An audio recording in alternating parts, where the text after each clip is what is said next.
Hello, everyone, and welcome to Blow the Whistle Sports. I'm your host, Wayne Holloway, and thank you once again for tuning in. Please like, subscribe, and share. And like always, if you want to see something on our show or you have an idea you want to see us implement on the show, drop them in those comments below or hit us on any one of our social media outlets. Holler at us, we holler back.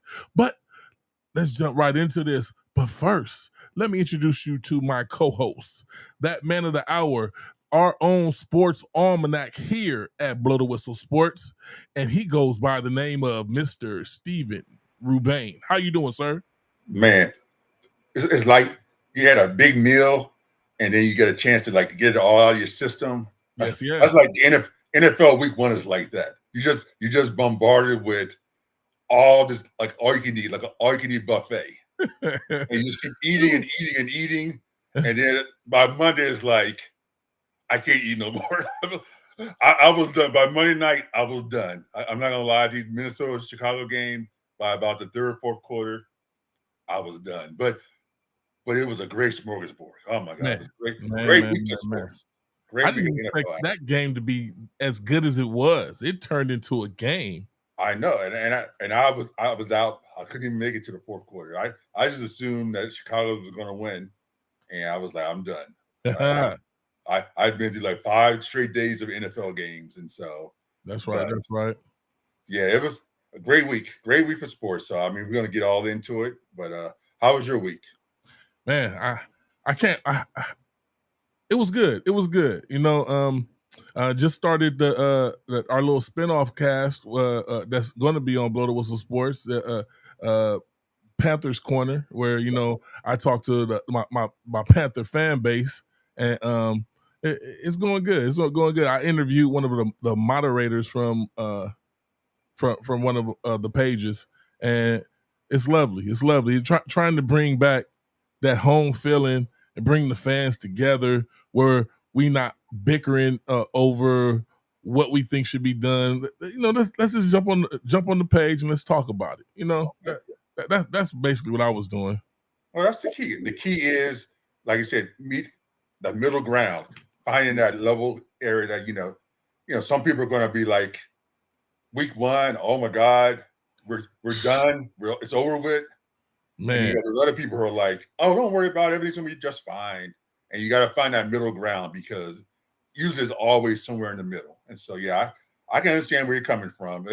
Some people are just down. When bad things happen, they just, I give up on everything. Yeah. Well, the thing with the NFL, and I was thinking about this weekend, why is the NFL such a huge sport compared to basketball and baseball and hockey and all the other team sports?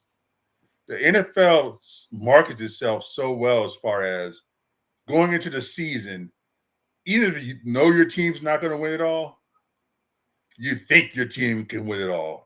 And they sell that so well that every game is meaningful. Every team, you have belief in them, even if you beautiful thing.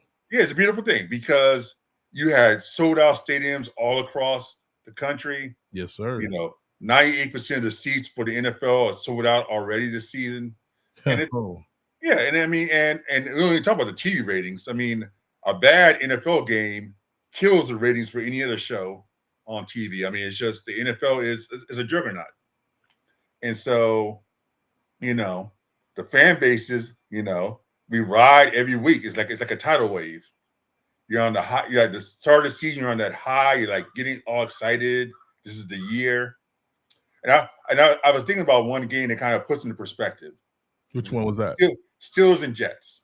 Now, in the Steelers-Jet game, I'm glad you brought that up because I thought about you. I was like, Aaron freaking Rodgers. Steve gonna have something to say. I know it. Aaron freaking Rodgers, sir. He's the man. What's up, Glenn? What's up, Glenn? Yes. I had something to say on it because think about it. The Jets were 5-12 last year with Aaron Rodgers. Right.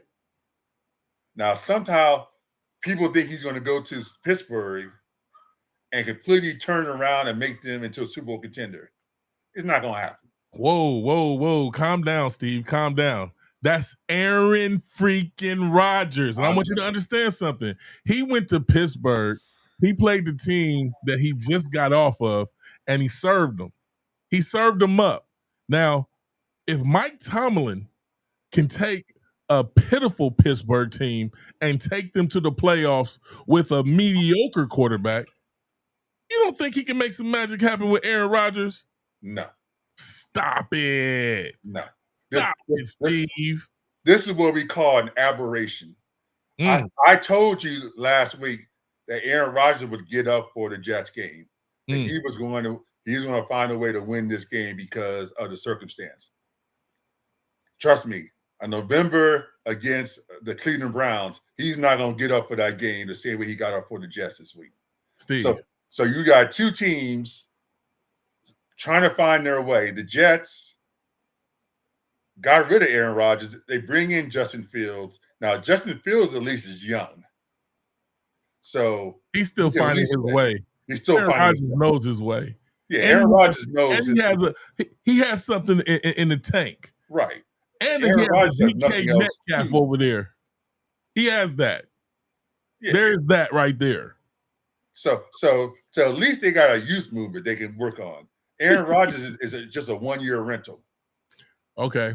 So with that 1-year rental, I say that they look dangerous. They make the playoffs, and they are going to make the playoffs with Mike Tomlin. I'm gonna say this now. Week 1. You watched the Ravens-Bills game, right? Do you think there's any way they're going to be able to play to that level that the Ravens-Bills game was played at?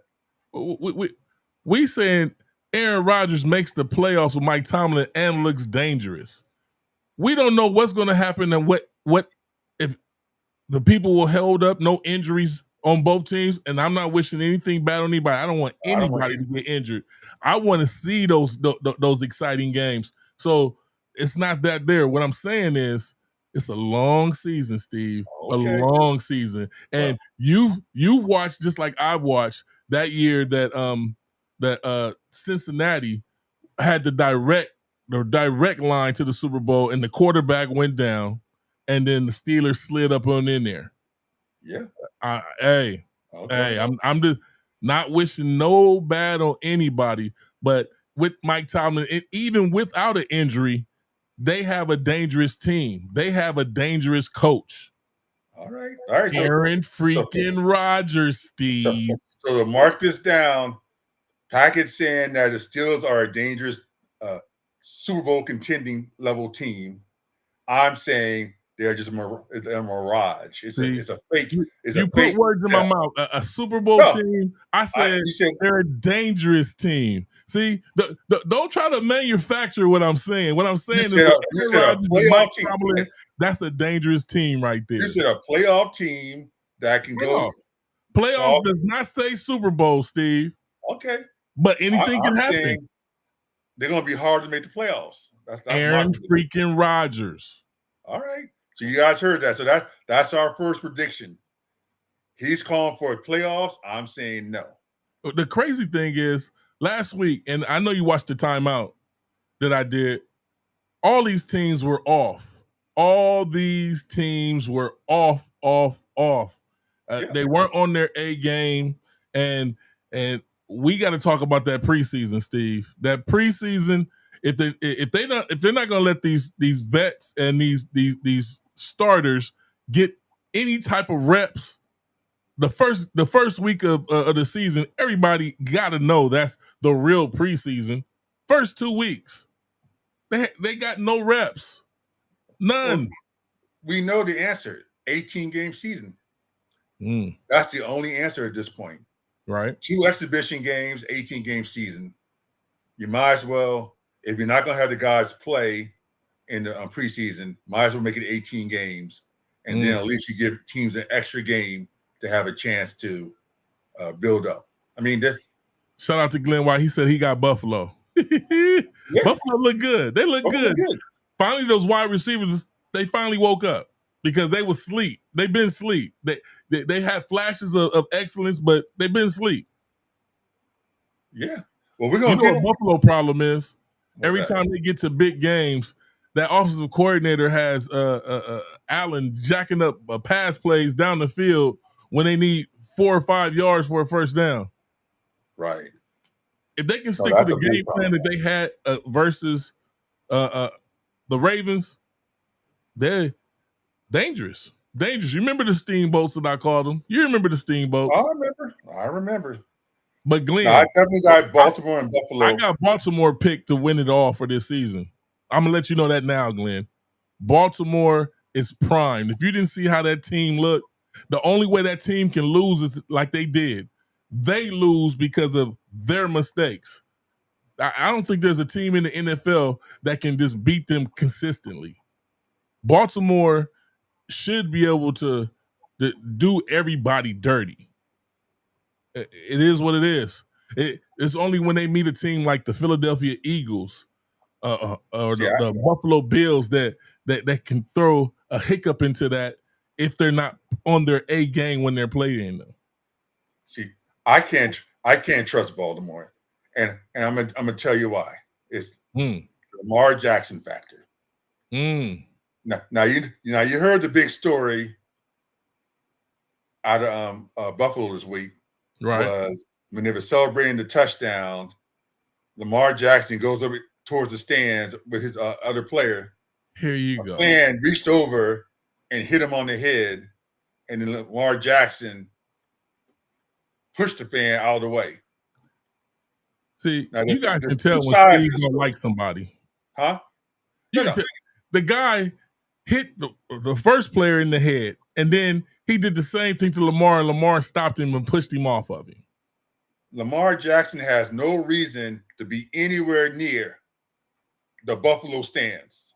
The Buffalo fans have no right to touch players. No right. I agree with you 100%. But if you are the franchise quarterback in a hostile territory, you don't go anywhere near the stands during the game. That is the big fault with Lamar Jackson. He doesn't use good judgment. And this is what killed him his whole career. Week 1, Steve. Week 1. You throwing stones. Week 1. But answer this question. I will give you that. No player should be putting their hands on a fan. But number one, a fan should not be touching a player that did not jump up in the stands and want to be touched.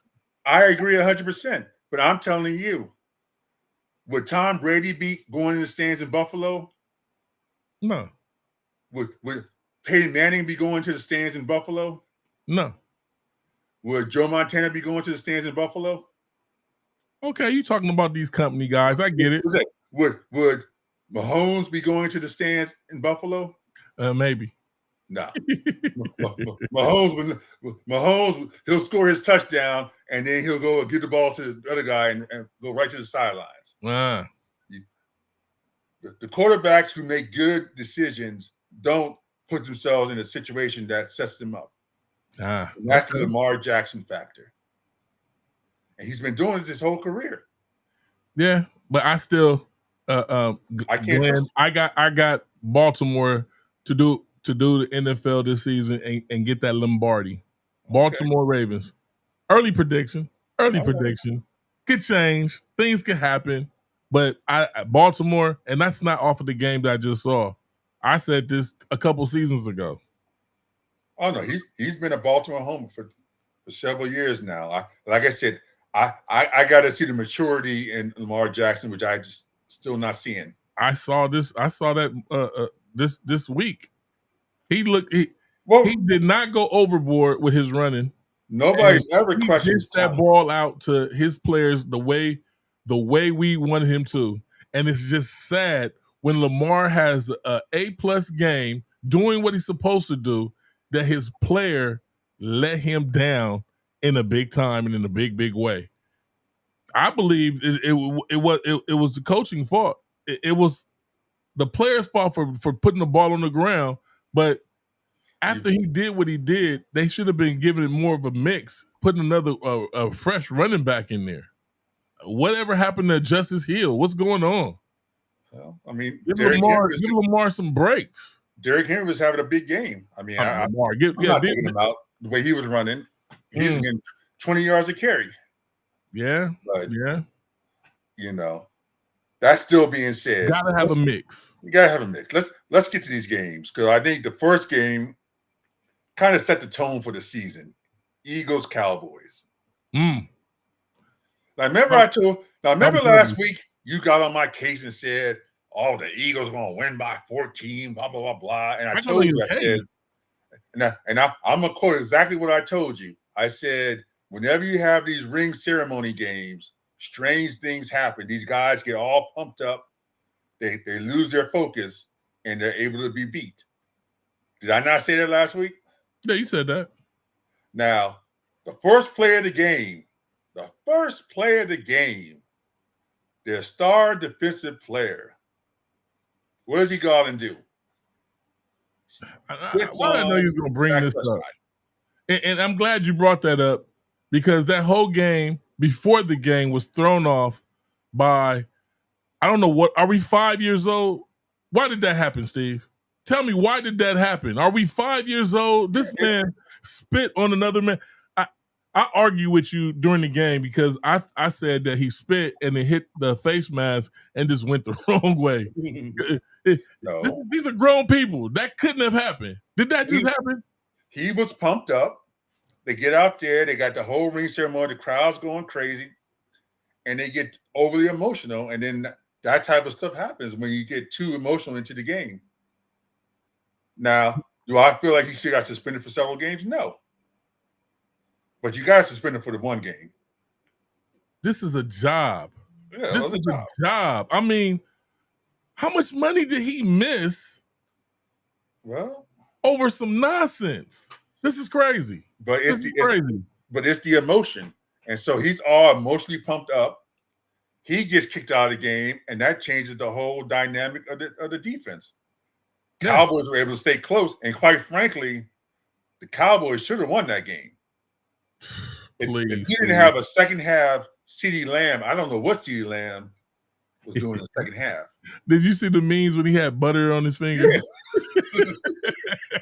I mean, I don't know what happened to him in the second half as far as lack of concentration.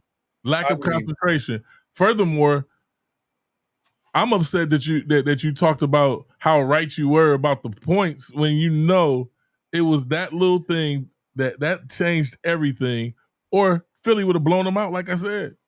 But that's the whole point. I mean, going back to my whole point, I said these type of games are always weird games because these guys come up, they're all hyped up, and strange things happen, and these are ring games. The whole world's watching them, and they lose focus. I mean, there's no other reason to explain what Jalen Carter did other than he was completely out of his mind. Because how do you think you're going to spit at Dak Prescott when there's 18 million cameras watching the quarterback? The look on his face. Yeah, I mean, it's not. I mean, even Dak Prescott's like, he just spit at me. And you know what? Here at Blow the Whistle Sports, we cannot condone that type of behavior. No. So from us to him, we're going to give him the big boo. Yeah. Well earned. He definitely gets the Bonehead of the Week award. No question. Bonehead. Oh my goodness. He killed.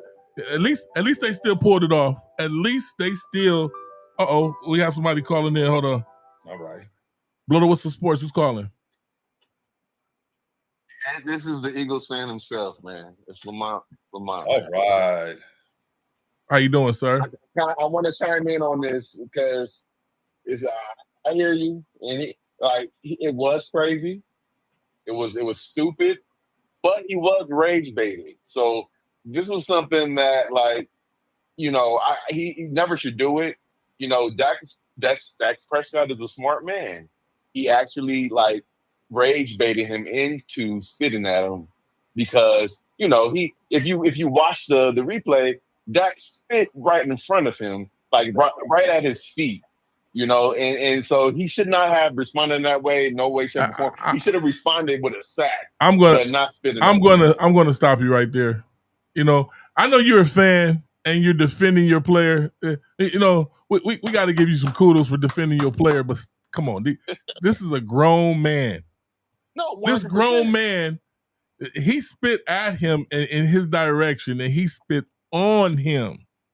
Right. Let's talk about the difference.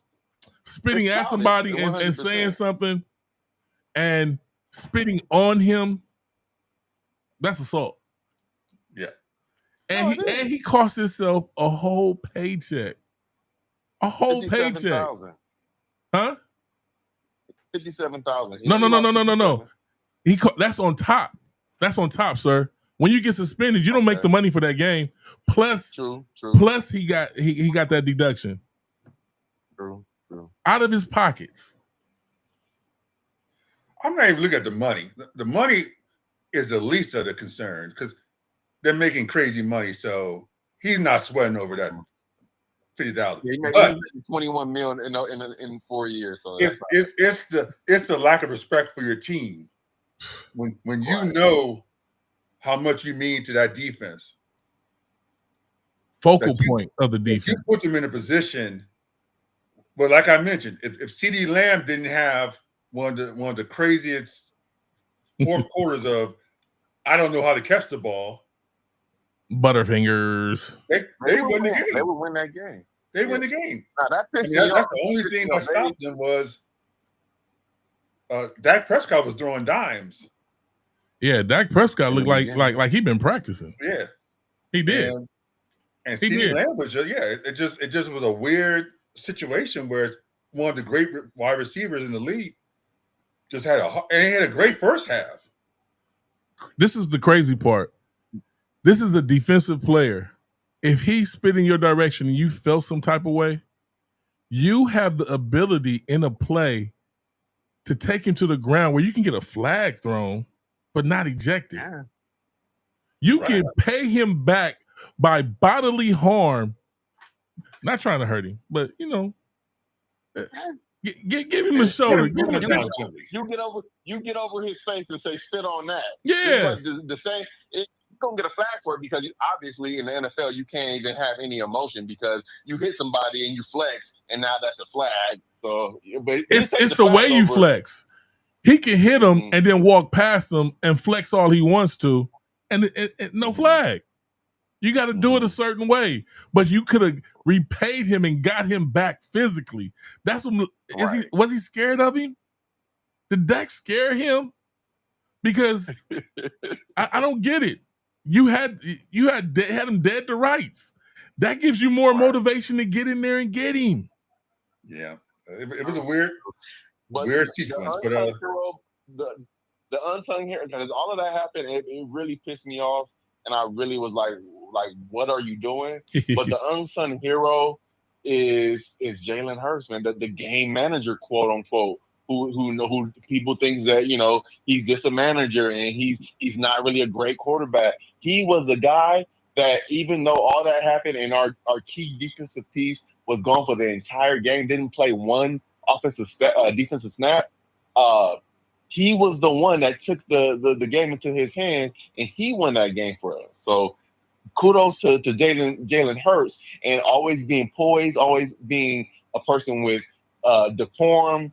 That leads our team, so he's the unsung hero. Well, he's a true captain, and to those people who say that he is just a game manager, that's pure hate because a quarterback is in the driver's seat. He has to make the decisions. If he makes a bad decision, the team doesn't do anything. When he makes good decisions, the team wins.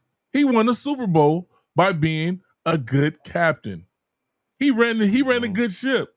So you see Lamar Jackson, talent out of this world, more athletic ability than almost any quarterback in the league. Can't do it. Bad decisions. Jalen Hurts, good decisions. Lamar Jackson should have 2-3 Super Bowls, bad decisions. See the difference? Not just the game manager. I'm glad you said that. Jalen Hurts is not running into Buffalo in the stands. Oh. I'm glad you just said that. Thank you. I'm glad you just said that. My goodness. I'm glad you just brought that up. Jalen Hurts is not running into the stands in Buffalo. Jalen Hurts is a company man, and he is a true player, a true legend, and he does everything right. Even when he loses, he's down on himself if he made a mistake in the game. No, Jalen Hurts is not a company man. He's the angriest quarterback I've ever seen. At himself. Well, no matter who is it. He has a chip on his shoulder that's bigger than a boulder. It's just he could throw for 400 yards and 4 touchdowns. And you interview him after the game, and he looks like they lost. And you ask him, "What's wrong? You won the game." Well, I had that one pass I missed. I got to do better. I got to do better. And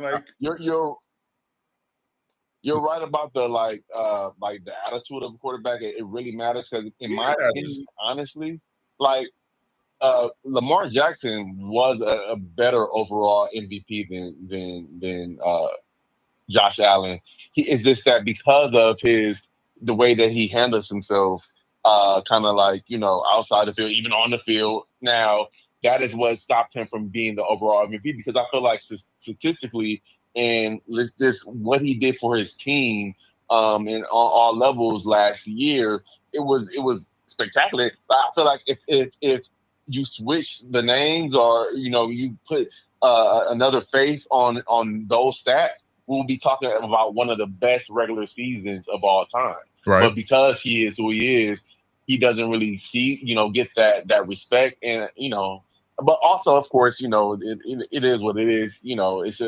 They're trying to basically punish him because his team is out of this world. His team is so out of this world that he doesn't even have to throw to his wide receivers, because they have an Avenger on their team in the backfield.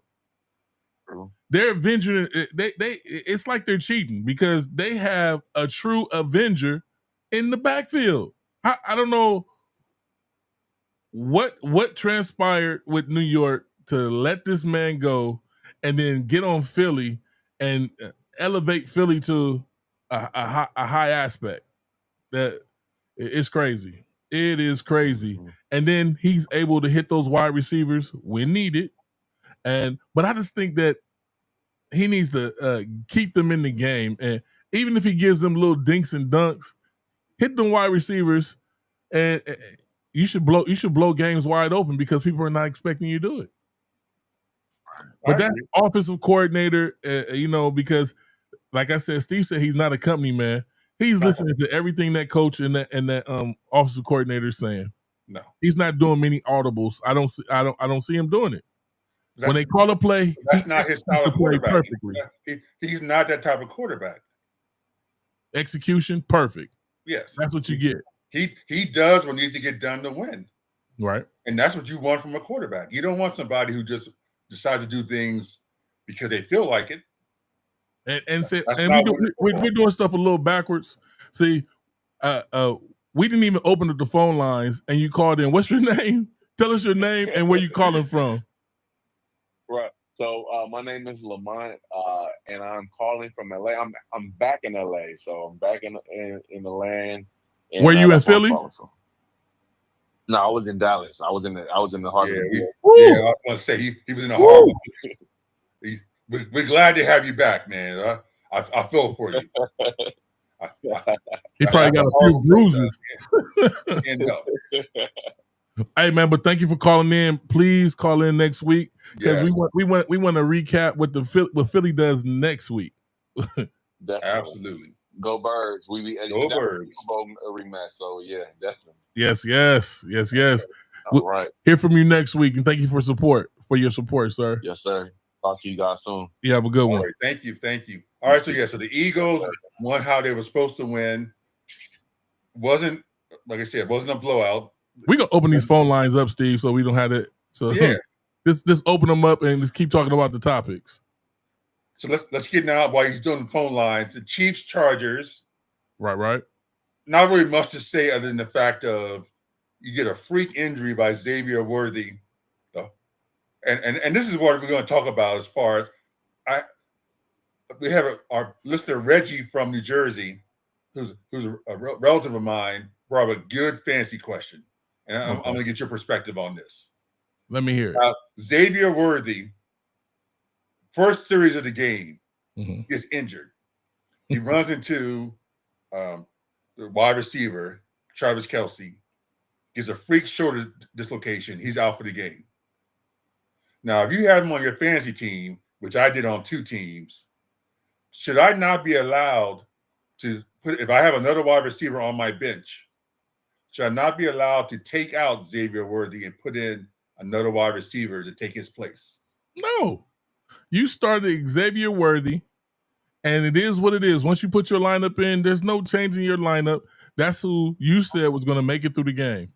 Sorry, I've had times where a quarterback went down, and I had Tom Brady one year when he went down, and they put in the next man up. I didn't get those points. No, it is what it is. But I understand. And the person you playing happy that you're not getting those points, and you, when it's happening to you, you like, yeah, you kind of feel like I should be able to put somebody else in, but that's not fantasy football. Fantasy football is you get up early Sunday morning, you put your lineup in, you make sure your lineup's tight, you make sure everybody's starting, you make sure nobody's on the injured reserve list, and you let it fly, you let it ride, you lock in and you let it ride. And if somebody gets hurt, sorry to you. Do better next week. I understand both sides of it. I definitely agree with you on that perspective, but I also could see, especially if it come playoff time, right? You should be able to, if it's near playoffs or near the end, you shouldn't lose a championship based on a freak injury.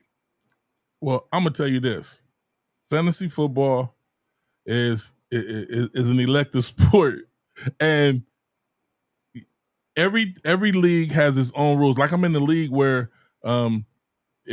you can go get a player off of not injury reserve, but off the waiver wire at any time. There's no waiver clock. You can just go grab somebody. Like in the game, like when Xavier Worthy got hurt, if his backup was on the bench, you can go grab him immediately. I'm in the league like that.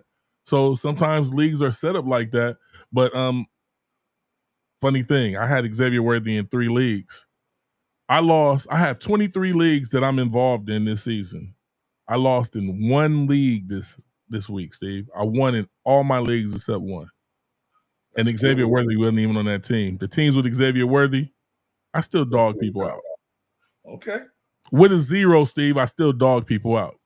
Hey, no arguments there. So, but it's a good topic. We're gonna every week bring up a different topic in fantasy. Yeah, kind of get for our people who are in the fantasy, get their ideas. But like I said, I can see both sides of the argument.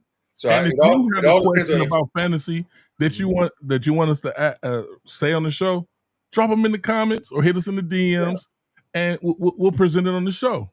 Or like the phone lines are open right now. Phone lines are open 1-909-844-4443. Yes. Let us know your questions. And you guys tell us what you think. Do you think that you should be allowed to change the player mid-game if he gets hurt? Or do you think, as Packett said, that you ride or die with the guy no matter what? Steve, in your heart of hearts, do you think that that's cool? If everybody agrees to it, it's cool. But the question, as I brought up, it's going to be hard to get everybody to agree to it. Yeah, because I wouldn't agree to it. Because you're going to have people who are going to be like, there's no way. I'm not going to let you switch players in the middle of the game. We don't even agree when it comes to trades. Right. You guys in our leagues are crazy when it comes to trades. You know what? Next week, I'm going to tell you guys what these guys think about trades and how stupid it is. Yeah. But that's our next fantasy football question for next week. Oh, shout out to Charles Tongue. He said Chargers.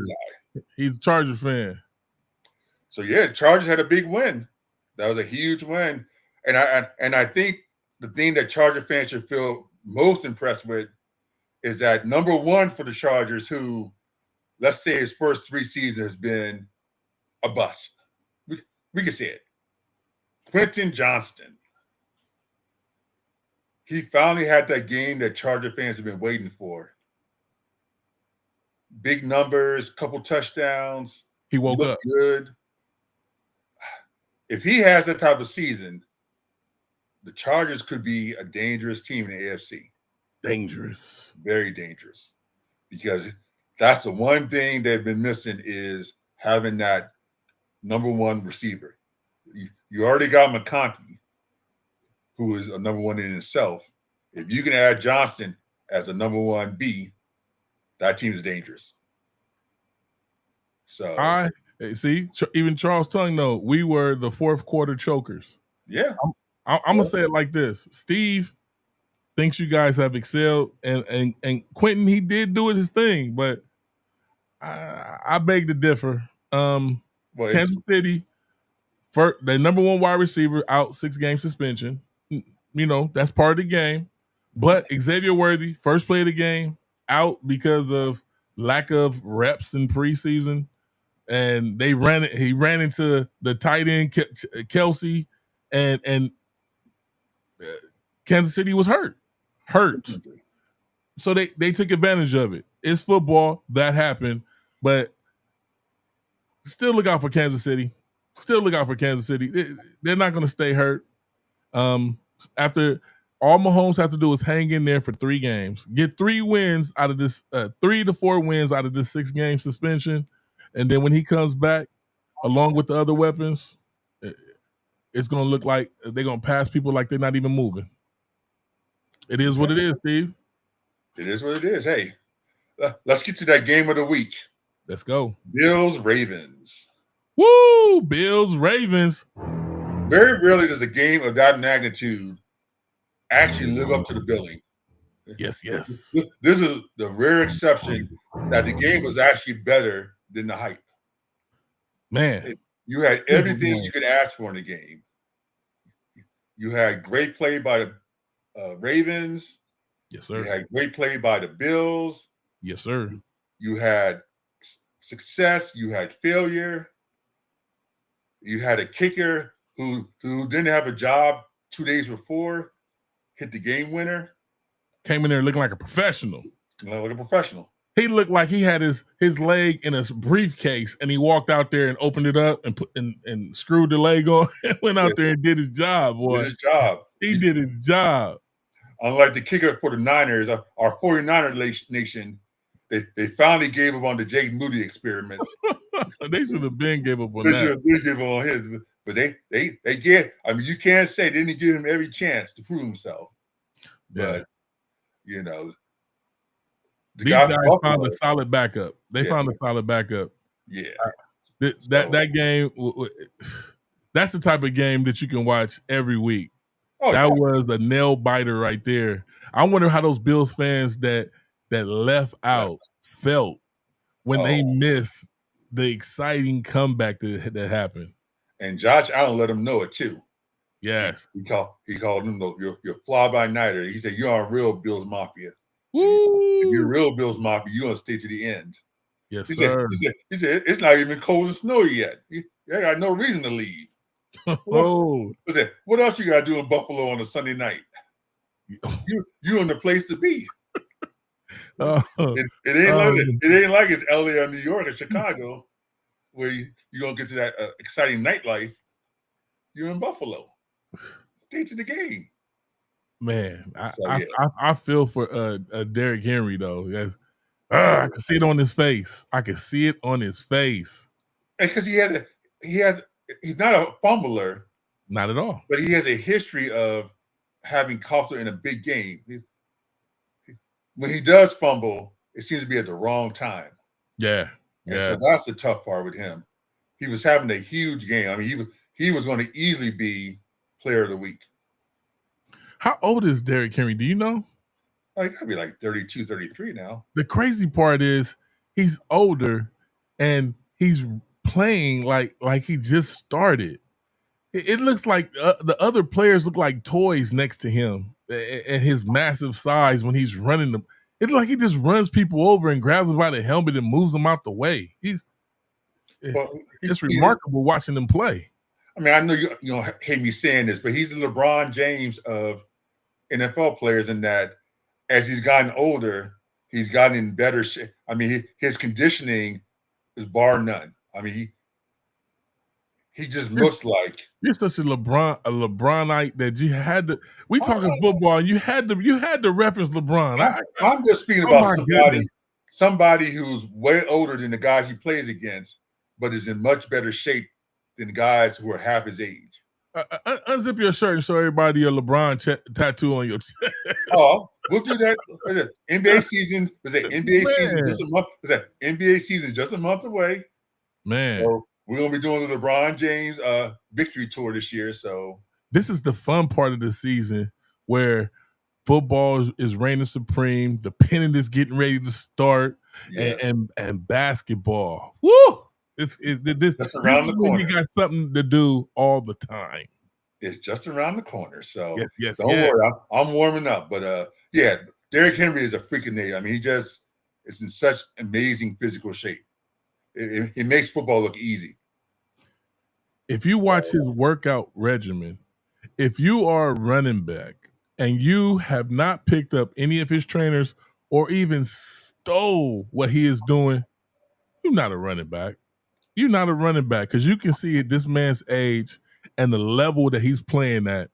If you are not competing with him, something's wrong. Something's wrong. Something's wrong with your game. I mean, he's running up steep hills with weights on his back, full speed. Dragging it behind him. Faster than most guys could run up the hill without the weights. And what they showed this week of his training program was easier than what I saw. I seen him, he was running barefoot up the sand dunes the same way. You know how hard it is to walk in sand? Oh, He's running top speed up the sand dunes. Sand dunes. I mean, he's just straight up. Freaking nature. Amazing. Before we get to our predictions, though, let's talk about a couple teams that overplayed themselves this week and a couple teams that had letdowns to start the season. Like you said, the first week of the season is kind of a time when you kind of don't know what to expect. But there were some teams that kind of we thought would play better that didn't play better. And some teams that we didn't think were going to do much of anything and played above themselves. And I'm going to start first with the Indianapolis Colts. Amazing. We both were all on the Miami train. We just knew Miami was going to come out this year like gangbusters. It wasn't even the Miami train. They played the Indianapolis Colts. They played the Indianapolis Colts. Who's the quarterback over there, Steve? Daniel Jones. That's the guy that got put out of New York. Is something wrong in New York? They got rid of Daniel Jones and he goes to Indianapolis and makes them look like superstars against Miami. They got rid of Saquon Barkley. He goes to Philly. They win the Super Bowl. Is there something? And it sounds like they might lose Neighbors. Neighbors is not seeming like he's happy over there. He's starting to talk.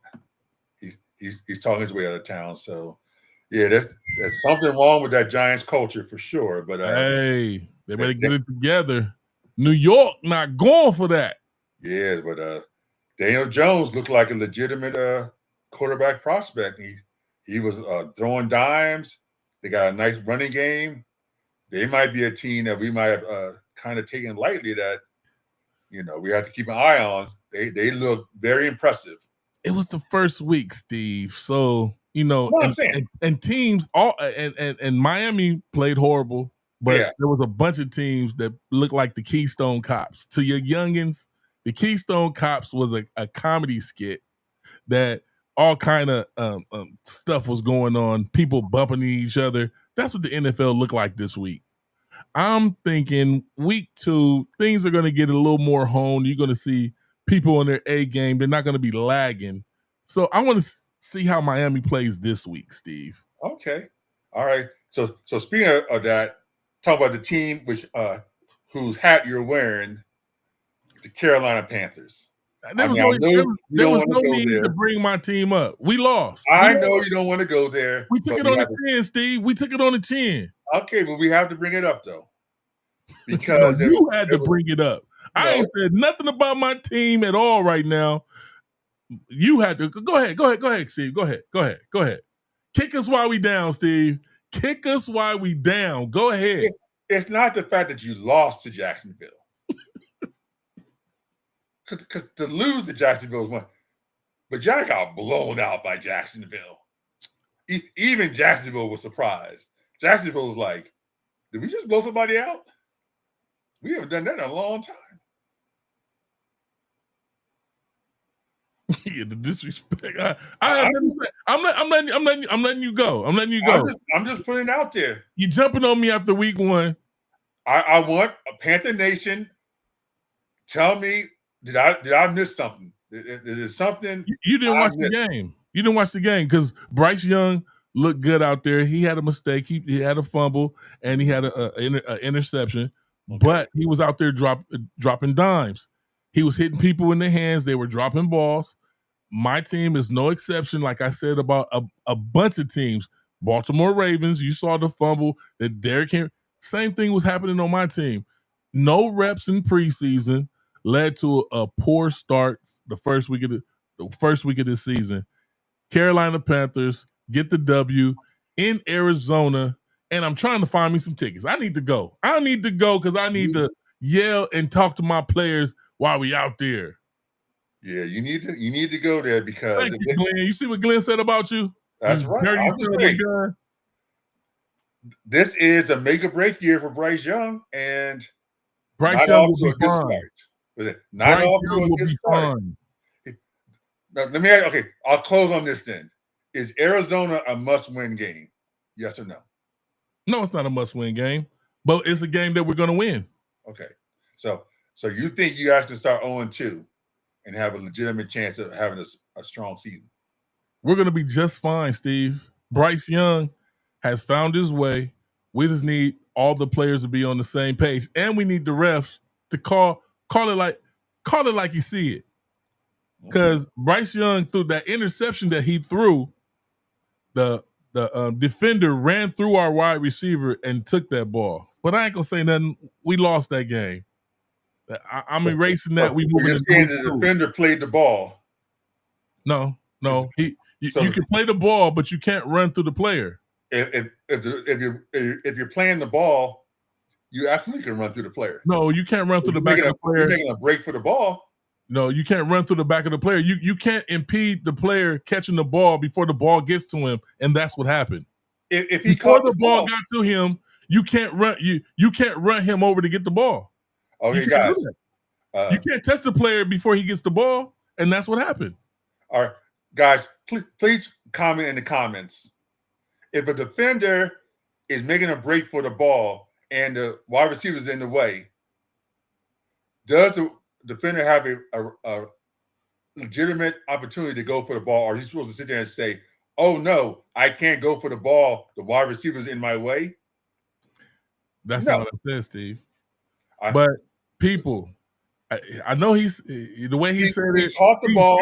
He doctored it, but the whole thing is, if the defender's going for the ball and the player's going for the ball, if the player has not touched the ball, you can go for the ball, but you can't run him over to get the ball because that's called pass interference. Okay. You have to play the ball, not the defender. All right, guys. Please comment in the comments. See who is right. We're gonna pull up the pass interference rule book next week, so we're gonna get clarification in the official NFL rule book. If you wanted to call in. Yeah, we gonna get that clarification. But if you wanted to call in, we about to shut the phone lines down. You got a couple more minutes to call in. The number is 1-909-844-4443. We're about to get into these NFL predictions. Yes, let's go ahead. All right, so closing out the last game, the last team, Minnesota, Chicago, the Bears. They looked great for 3 quarters, and then they just had a dud for a 4th quarter. That game, Minnesota did what they were supposed to do. I was surprised that it came back together. The Bears had a mental for it, just like every other team. Week 2, we'll have more to say. That's all I can go off of that one. That game, it turned out to be a decent game at the end, but it's still the Bears. Still the Vikings, J.J. McCarthy. Caleb, however you say his name. Neither one of these teams are expected, to do anything. All we wanted, all their collective fan bases wanted them to do is to show up, Sunday, any given Sunday. But by the way they were playing, do you really think that they had any type of spark? Well, no, I think Bear fans should be a little concerned. Exactly. This is the guy you made all that trade with the Panthers to move up to get Caleb Williams. And we thank you. This is year 2 now. I don't know. I think there needs to be some concern. He may not be the quarterback they think he's going to be. J.J. McCarthy in his first game should at least have Minnesota Viking fans excited. Yes, sir. And set the stage for the Bears. But that game was a lackluster game. Everybody's ready for these NFL predictions, Steve. So let's start. So we actually have a good Thursday night game. Yes, sir. 1-0, 1-0. Mano a mano. Washington versus Green Bay Packers. All right, so let's talk about Green Bay for a second.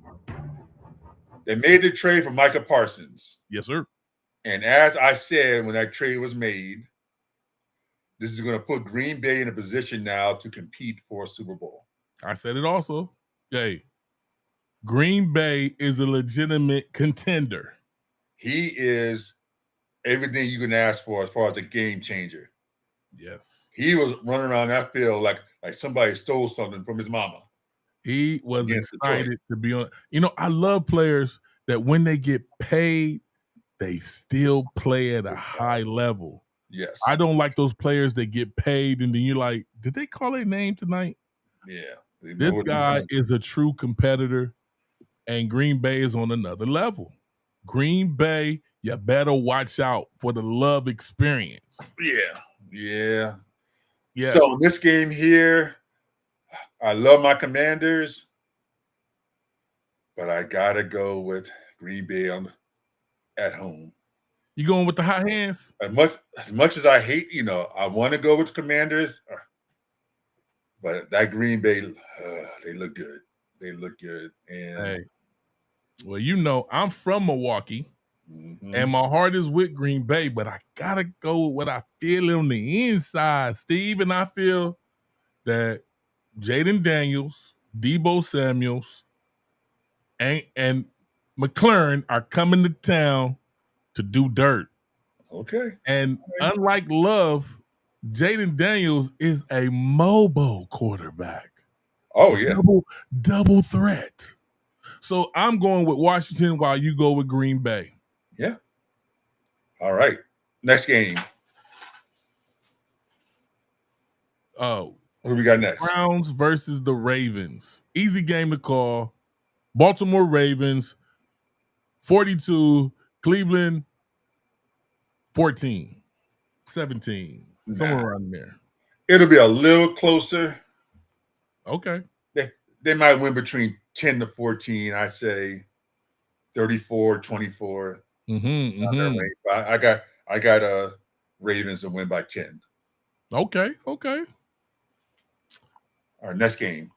Jacksonville go down there to Cincinnati to play the Bengals. Another easy one. I don't know. The Cincinnati curse might be real. They went against the Browns in the game that we were convinced that was a no-brainer game of the week. Cincinnati knows their struggles in September, and they still almost lost to the Browns. They were one drive away from losing to the Browns. True. But unlike you, like I said, all these teams were off last week. There was only a couple teams, which was Green Bay, Washington, and what was the other one? The Colts. Those teams were just on. Like it wasn't many teams that looked like they got reps in preseason or had good team practices. Other teams, Keystone Cops. But but I'm wondering, Jacksonville looked good against you guys. It could be a closer game than we think. Well, I think Cincinnati's going to win. Who you taking? You taking Jacksonville or the Bengals? No, I'm taking the Bengals. But I'm just saying, I'm nervous. It's a nervous pick. It's called a nervous pick. It's not nervous. Okay. Cincinnati. We both taking Cincinnati. Now the Giants go in there to play the Cowboys. Ooh. 0-1, 0-1. I'm taking the Cowboys easy. Beat the Giants. The Cowboys will be playing with pride this week. CeeDee Lamb, if you got him in fantasy, put him in. He's going to catch everything this week. Concentration on 1,000. I'm taking the Cowboy. Yeah. I know you didn't want to say it. That's why I had to hurry up and say the pick, because you was being long-winded, because you saying you picked the Cowboys, it doesn't even come out your mouth right. I know. It hurts. Believe me. But I said before, when they made that Michael Parsons trade, I said it's the worst of both worlds, because the Cowboys are still going to be mediocre. Yeah, so they're going to get 2 draft picks. They're going to be in the middle. They don't get the value for it. Yeah. It's not even going to be in the middle. It's going to be at the end. So you might as well just tank the season and get one of them top 4 picks and get your next quarterback. But I think Dak has something to say about that. Well, he just may have to. Next game up. All right. The Bears go into Detroit to play the Detroit Lions. Oh, Detroit's going to be a very angry team. Yeah. This could be a blowout, and the game's going to be in Detroit. I feel sorry for Chicago after Detroit played so bad last week. Detroit is going to cut their heads off this week. Yeah. Now, this could be the blowout game. This could be a 25 to 28 point win. So we're both unanimous, Detroit? Oh, yeah, Detroit. Next game, Patriots at the Dolphins. I don't even want to pick nobody in this game because the Dolphins look so bad. They look like they didn't even know how to play last week. Even though every team had an issue, the Dolphins last week, I don't know. I don't know what's going over there in Miami, but it is in Miami. So I'm just going to go with the home team and say the Dolphins once again. But this is a game I wouldn't bet on if I was you. I'm with you there. I would not. The Dolphins look so bad. I'm going to take the Patriots in the road upset. Wow. Okay. Moving on. San Francisco 49ers go down there to New Orleans to play the Saints. Now, this is without Brock Purdy. Maybe no Brock Purdy. I'm pretty sure he's going to be out. That all reports are pointing to him being out at least this week, if not next week also. He might miss 2 weeks.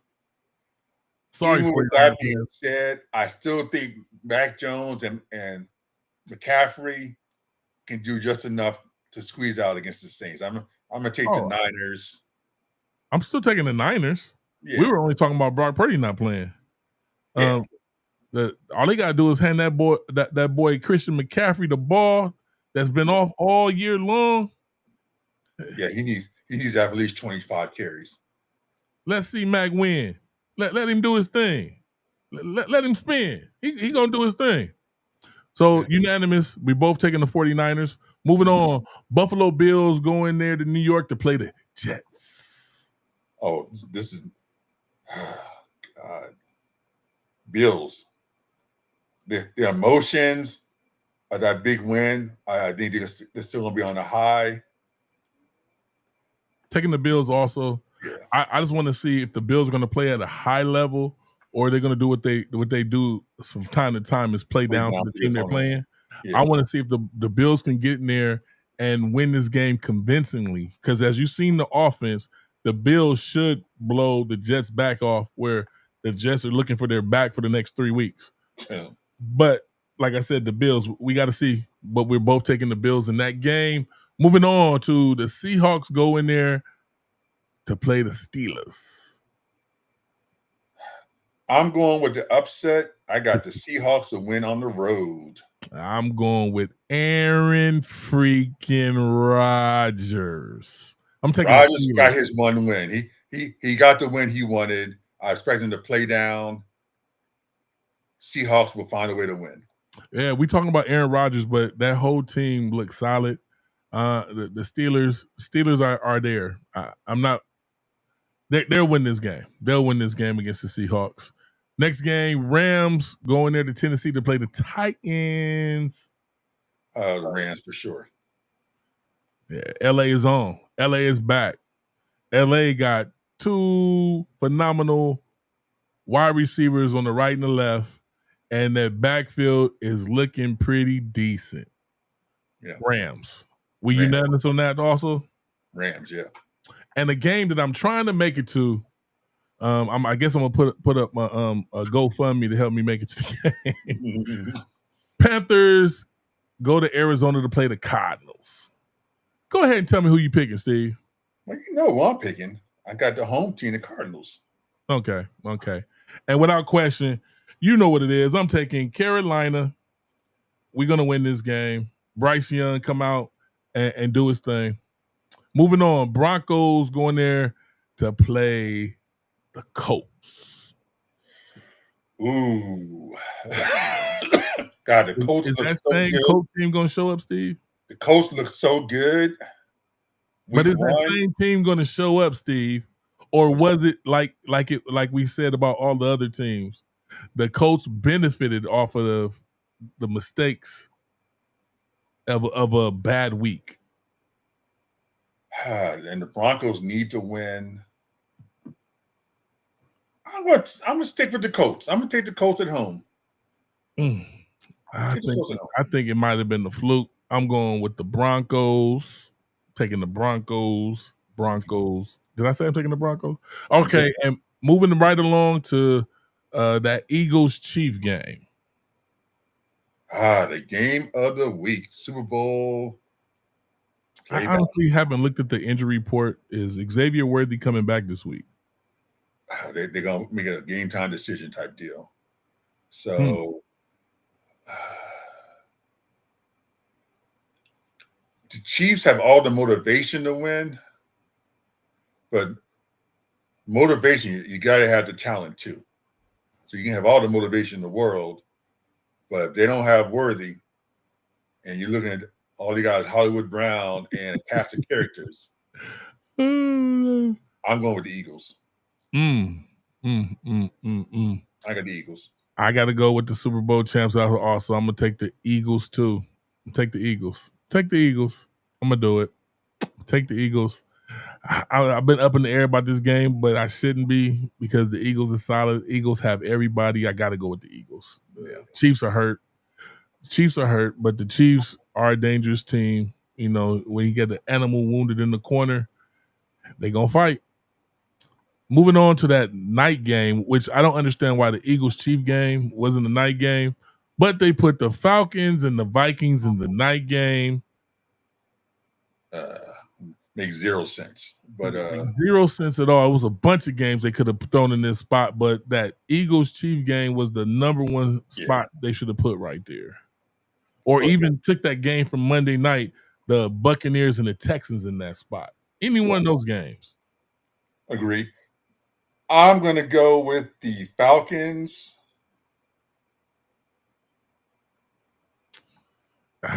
I wish I had a quarter right here so I could do a coin toss. Don't bet on this game, people. I'm taking the Vikings because it's the home team.